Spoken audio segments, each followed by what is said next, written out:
મિત્રો, તમે સોપારીને તો જાણતા જ હશો, જેને અંગ્રેજીમાં અરેકા નટ પણ કહેવામાં આવે છે અને ઘણી જગ્યાએ તેને સિંહની સોપારી પણ કહેવાય છે. મિત્રો, આ એક એવી વસ્તુ છે જેના વિશે લોકો વિચારે છે કે તેનાથી કોઈ નુકસાન થતું નથી, પરંતુ આજની આ વિડીયોમાં તમારી આંખો ખુલવાની છે. મિત્રો, લોકો આ સોપારીને પાનમાં નાખીને ખાય છે. ઘણા લોકો તેને તમાકુ સાથે ભેળવીને ખાય છે અને તેને જુદી જુદી રીતે ખાવામાં આવે છે. અને જે લોકો નિયમિતપણે તેનું સેવન કરે છે, જેમને તેની લત લાગી છે, તેઓ હંમેશા એક જ વાત કહે છે કે આ સોપારીને સાદી રીતે ખાવાથી, તેને અન્ય કોઈ વસ્તુ સાથે ભેળવ્યા વિના ખાવાથી કોઈ નુકસાન થતું નથી. તો હું તમને જણાવી દઉં કે જો તમે પણ તે લોકોમાંથી એક છો, તો તમે મોટી ગેરસમજણોનો શિકાર છો અને આજનો આ વિડીયો જોયા પછી તમારી ગેરસમજણ દૂર થઈ જશે. મિત્રો, જો તમને આ સુપારી ખાવાની લત લાગી ગઈ છે, તો હું તમને જણાવી દઉં કે આ આદત નહીં પણ એક ધીમું ઝેર છે, જેને ખાતા ખાતા એક દિવસ જીભ કપાઈ જશે, ગાલ સડી જશે અને ક્યારેક ખબર પણ નહીં પડે કે ક્યારે મોઢાનું કેન્સર તમને ઘેરી લેશે.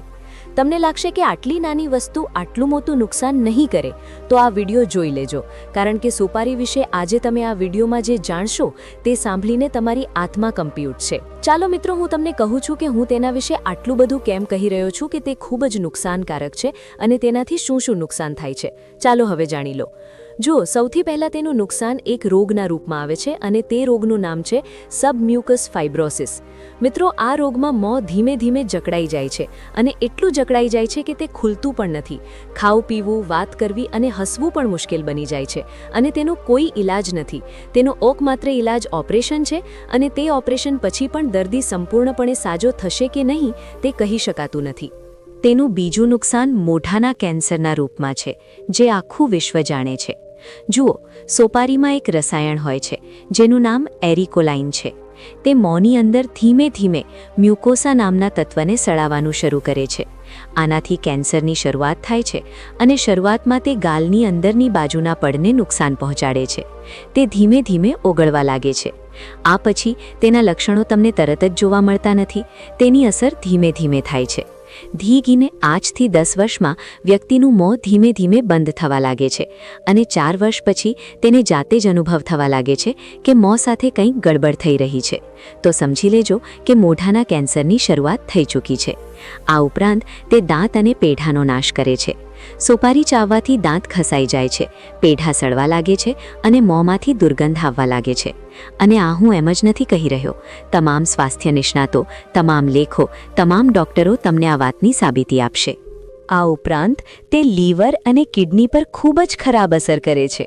જુઓ, સોપારીમાં ઝેરી આલ્કલોઇડ્સ હોય છે, જે લીવર અને કિડનીને ધીમું ઝેર આપે છે. લાંબા સમય સુધી તેનો ઉપયોગ કરવાથી શરીરના આંતરિક અંગો, ઇન્ટરનલ ઓર્ગન્સ, ધીમે ધીમે નિષ્ફળ થવા લાગે છે. આ ઉપરાંત જો કોઈ સગર્ભા સ્ત્રી ગર્ભાવસ્થા દરમિયાન તેનું સેવન કરે છે, તો તેના પણ જોખમી પરિણામો જોવા મળી શકે છે. કેવી રીતે? જુઓ, સોપારી ખાવાથી સગર્ભા સ્ત્રીઓને ગર્ભપાતનું જોખમ થઈ શકે છે.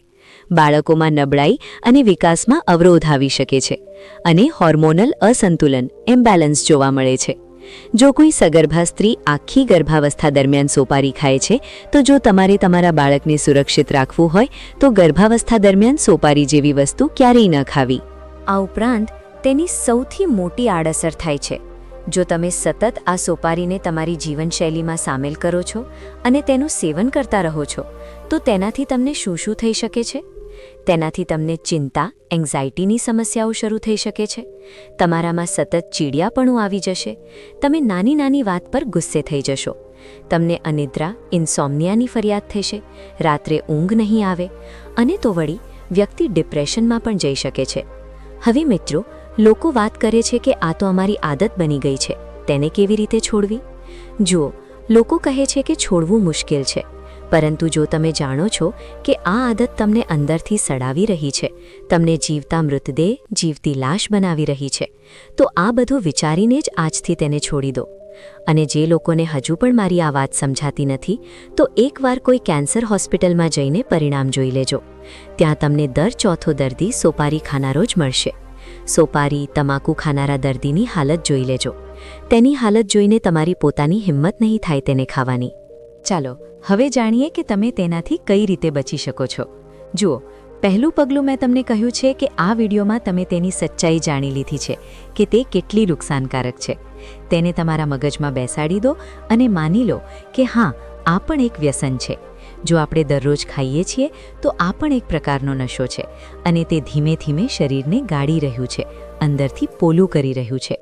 હવે બીજું પગલું તમે આ કરી શકો છો કે જો હું જાણું છું કે જો તમને કોઈ પણ વસ્તુની લત લાગી હોય તો તે સરળતાથી છૂટતી નથી. ધીમે ધીમે તેને છોડવાનું શરૂ કરો. જો તમે દિવસમાં 10 વખત ખાઓ છો તો પહેલાં 5 વખત ખાવાનું શરૂ કરો, પછી 3 વખત ખાવાનું શરૂ કરો અને પછી દિવસોના અંતર પાડવાનું શરૂ કરો. આ રીતે ધીમે ધીમે તેનું સેવન કરવાનું છોડી દો. તેના બદલે તમે વરિયાળી અથવા ઇલાયચી જેવા વિકલ્પો ખાઈ શકો છો. તે તમારા માટે માઉથ ફ્રેશનરનું પણ કામ કરશે અને તેને છોડાવવામાં ઘણી હદ સુધી મદદ કરશે. આ ઉપરાંત જો તમને તેની ખૂબ જ વધારે લત લાગી હોય તો તમે મેડિકલ કાઉન્સેલિંગ લો, કારણ કે ઘણીવાર આદતમાંથી બહાર નીકળવા માટે સપોર્ટ જરૂરી હોય છે અને તે સપોર્ટ તબીબી પણ હોઈ શકે છે. સૌથી મહત્વની વાત એ છે કે તમારા બાળકોને તેનાથી કોસો દૂર રાખજો. મજાકમાં પણ બાળકોને ક્યારેય તે ન ખાવા દેતા, નહીં તો તેમને પણ તેની લત લાગી શકે છે. તો મિત્રો, આ હતી મારી આજની સંપૂર્ણ માહિતી. મને લાગે છે કે આ વિડીયો જોઈને તમારી આંખો ખુલી ગઈ હશે. તેથી આ વિડીયોને ફક્ત લાઇક ન કરશો, તેને શેર પણ કરજો, કારણ કે જો કોઈનો જીવ બચશે તો તે આપણા માટે ખૂબ સારી વાત છે. અને હા, કોમેન્ટમાં ચોક્કસ લખજો કે શું તમે પહેલાં ક્યારેય સોપારી ખાધી છે કે આવા કોઈ વ્યક્તિને જાણો છો. અને જો તે તમને એવું કહેતા મળે કે સોપારીથી કોઈ નુકસાન થતું નથી તો તેને આ વિડીયો જરૂર બતાવજો, તેની પણ આંખો ખુલી જશે. તો મિત્રો, આ જ હતી મારી સંપૂર્ણ માહિતી.